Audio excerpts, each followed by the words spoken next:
ጽንፈኛ ሴቶች እየመጡ ነው they said we are feminist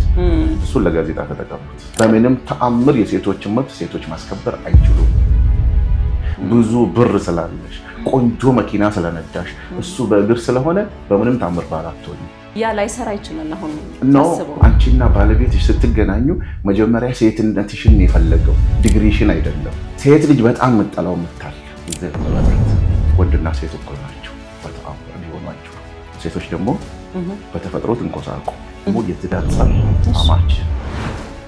ፕሌስ ተበድራ አታግባ ትዳር ፈርስት ኦፍ ኦል ኤፍርታው ፍቅሩ ሴክሱ ምናምን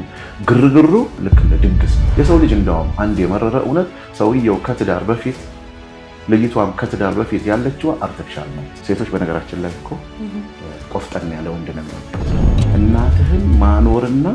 መጦር ባለህበት እድሜ እስቲ ማማ ኢንተርኔት ሞላበት አሰበርካለሁ ከዚህ በላይ ሞት አለ